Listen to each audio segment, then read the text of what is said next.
Chapter 5 Breakfast. I quickly followed suit, and descending into the bar-room, accosted the grinning landlord very pleasantly.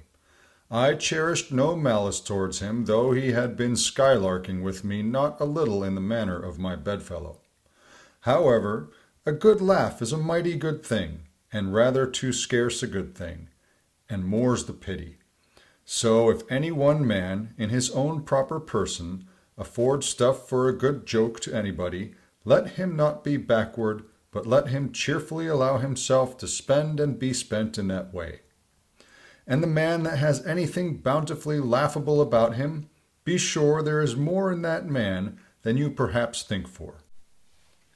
The bar-room was now full of the boarders who had been dropping in the night previous, and whom I had not as yet had a good look at.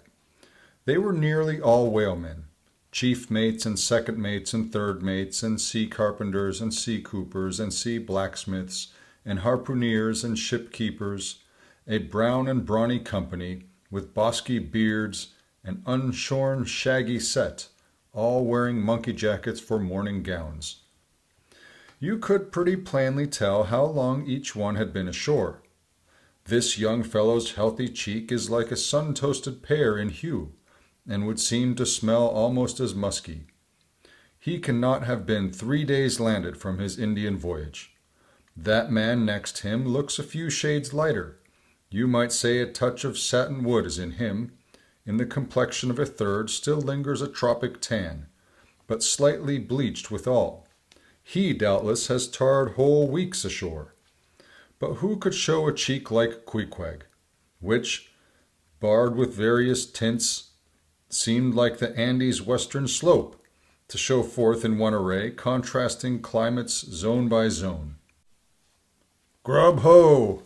now cried the landlord, flinging open a door, and in we went to breakfast. They say that men who have seen the world thereby become quite at ease in manner, quite self-possessed in company. Not always, though.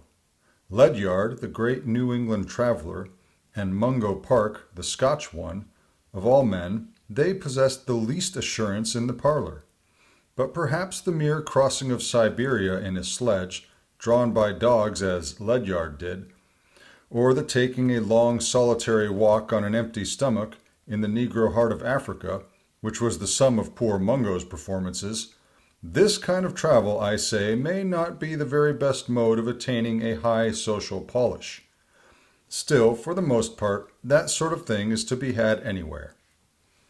These reflections just here are occasioned by the circumstance that after we were all seated at the table, and I was preparing to hear some good stories about whaling, to my no small surprise, nearly every man maintained a profound silence. And not only that, but they looked embarrassed. Yes, here were a set of sea dogs, many of whom, without the slightest bashfulness, had boarded great whales on the high seas, entire strangers to them, and duelled them dead without winking.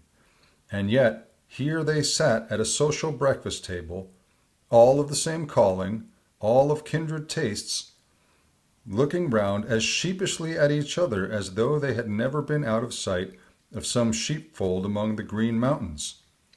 A curious sight, these bashful bears, these timid warrior whalemen.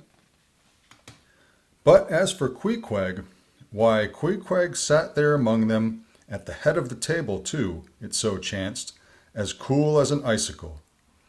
To be sure, I cannot say much for his breeding.